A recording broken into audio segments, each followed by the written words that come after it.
Hello everybody, it's Colin Ellis here. Welcome to another Culture and Coffee podcast for Monday the 18th of July 2022. My daughter started doing a countdown to Christmas, which she does every year. It's this many days to Christmas, and she said it the other day and I can't even remember what it was, 100 and something, and I'm like, there's no way it's that close to Christmas. There's just no way.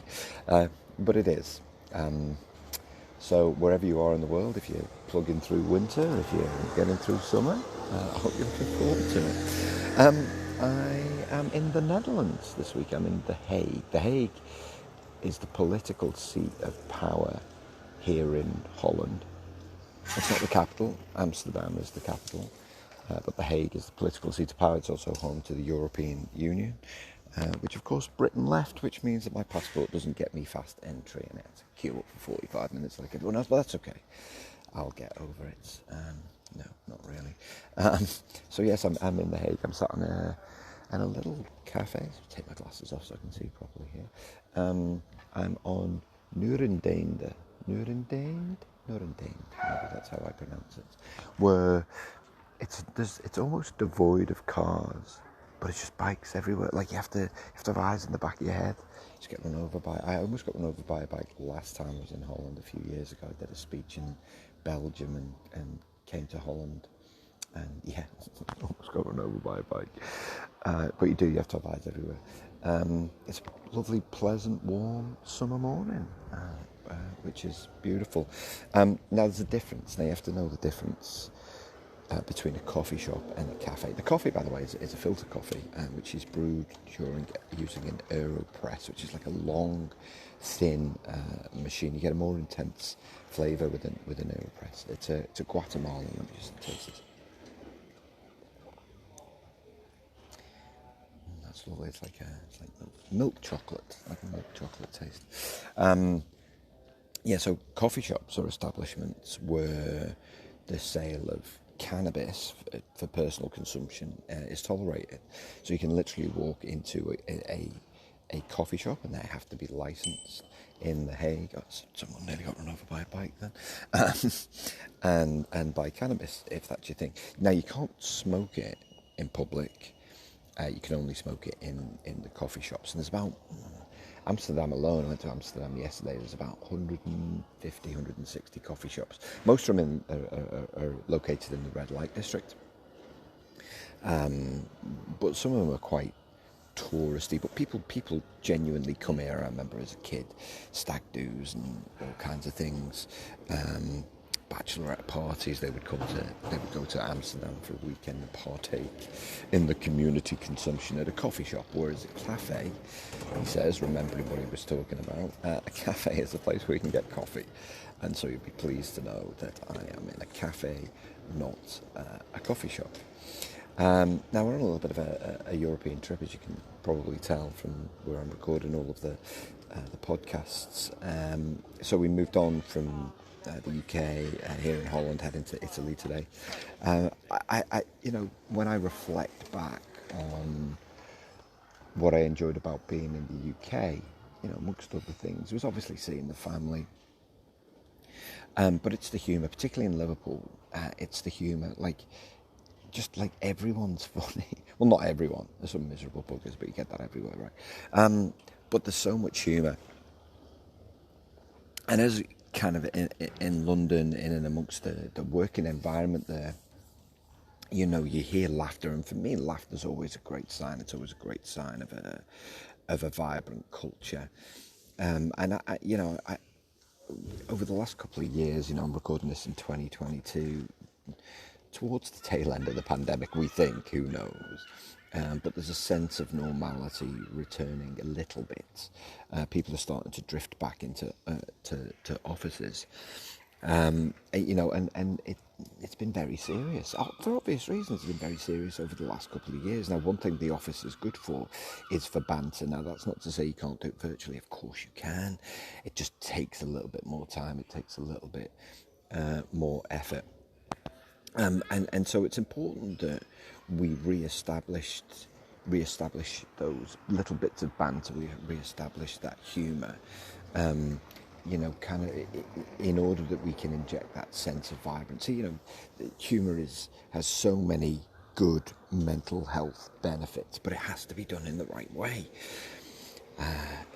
There are still some people that don't understand how to do humour. Listen, there are some people that just aren't funny, right? And you should not try. If you're not funny, you should not try and be funny. Like, I'm not a mathematician, so I don't try and do any kind of complex sums ever.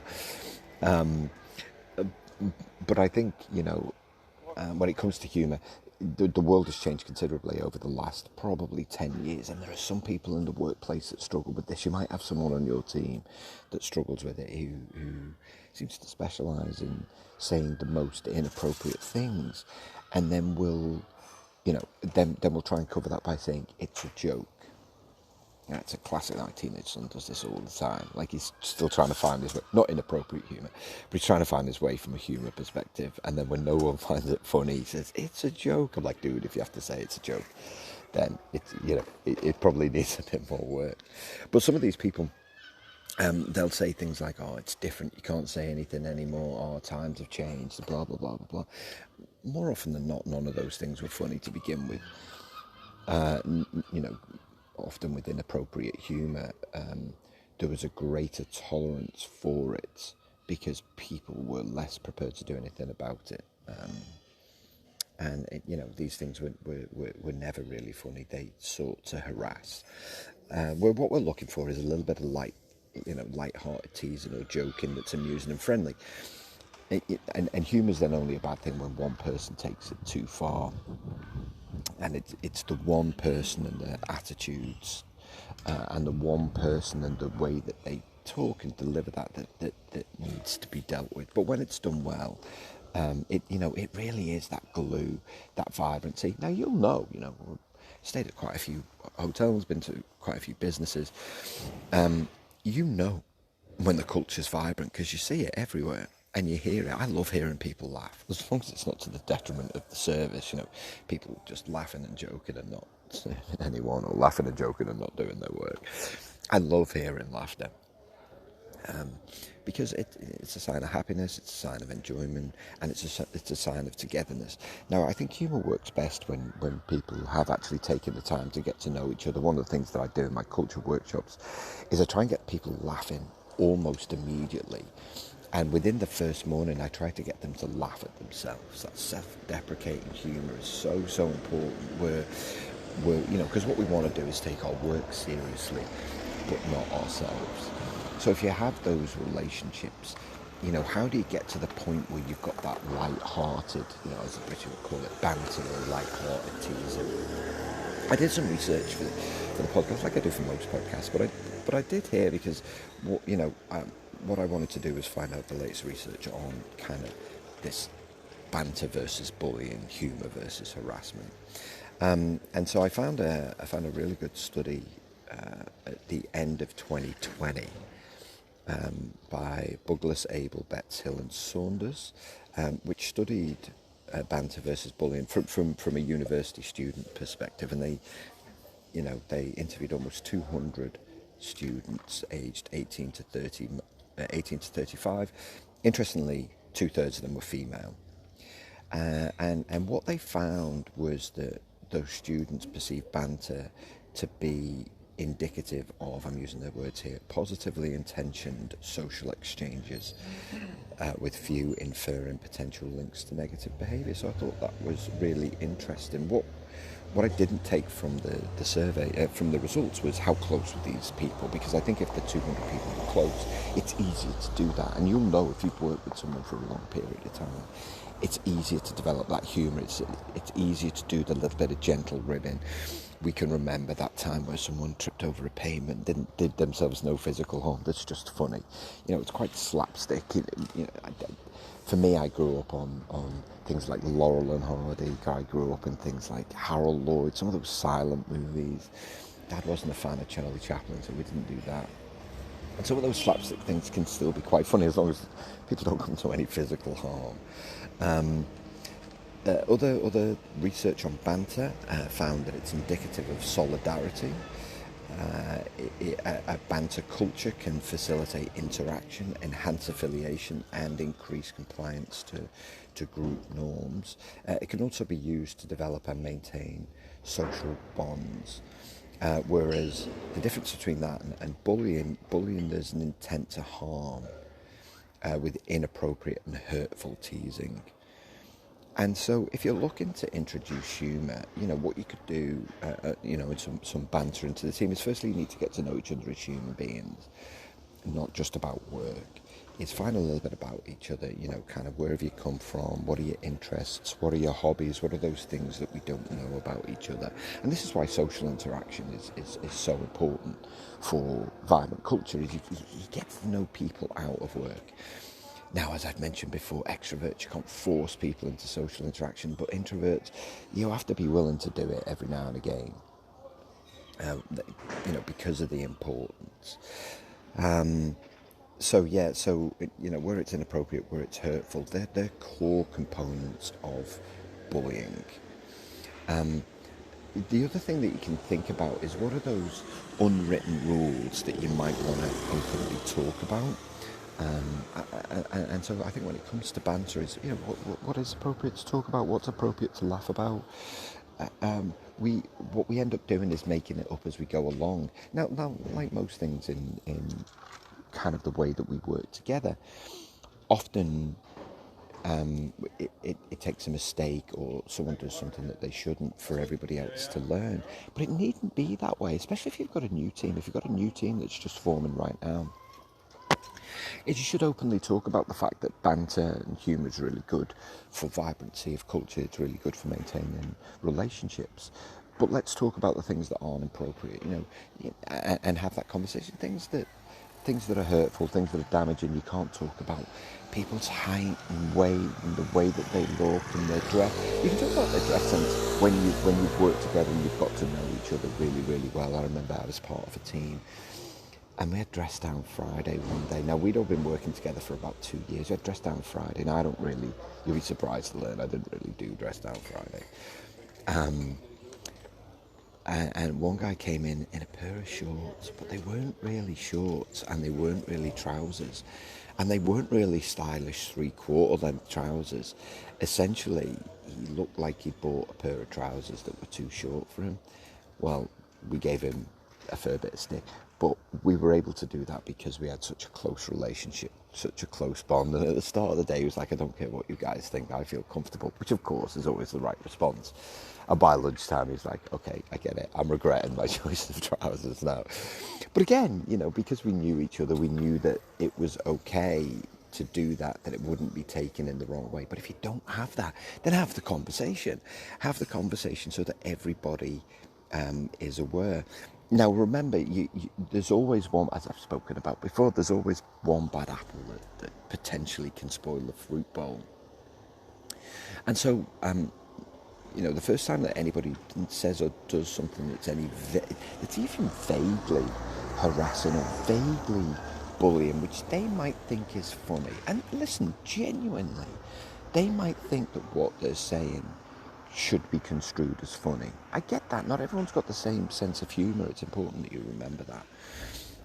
But if you're a manager of people and it's vaguely, it's borderline, then you need to talk to them about that. But people who do those things, they often lack self-awareness.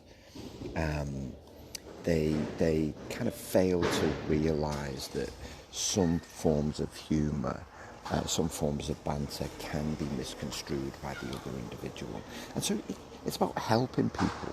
And people often see it as a generational thing. It's like, kind of older people just don't get the way the world's changed. I get it.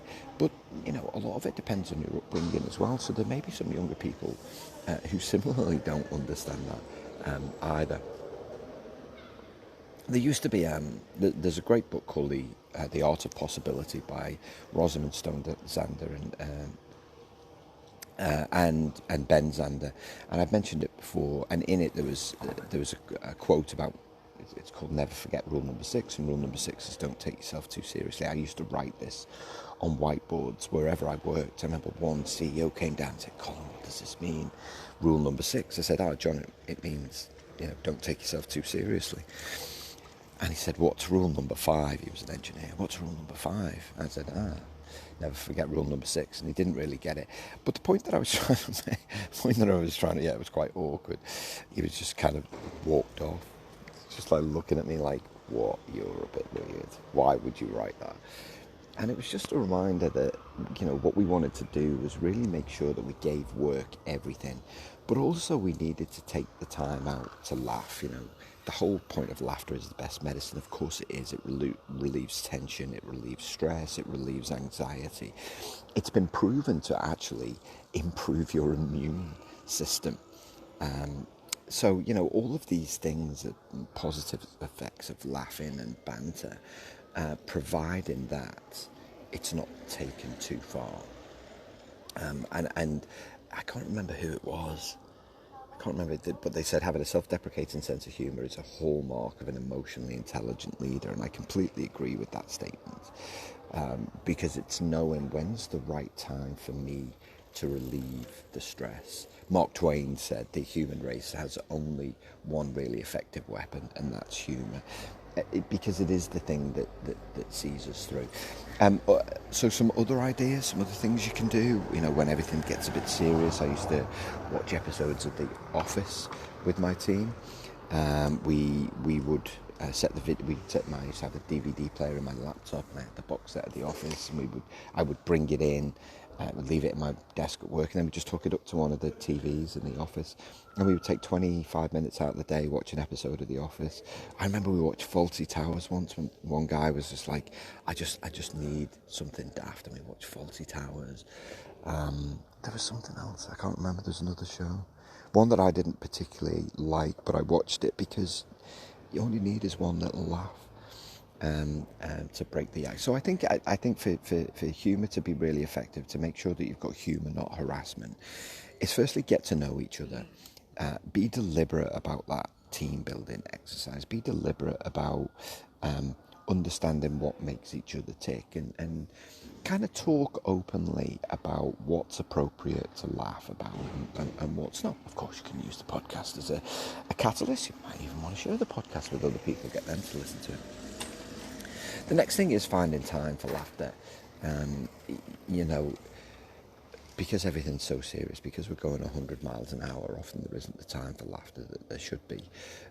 So you have to kind of now you don't have to kind of put a wooden box down, stand up, and deliver a stand-up comedy routine. You really don't. You can talk about something funny that you've read, something funny that you've seen. We used to share Friday Funnies via YouTube. Now, we talked about what was appropriate to share and what was not. At the time, the company had banned YouTube. Talk about a lack of trust. But I got that changed. I played the trust card. I'm like, how do you trust people or you don't trust people? They were like, oh, people waste. I remember the argument. You'll love this. Here's a bit of humour for you. I remember the argument for banning it was that people would waste time on it. And my argument back is more people waste time in pointless meetings than they ever would watching YouTube. Yeah, no comeback, funnily enough, on that one, because it was so true.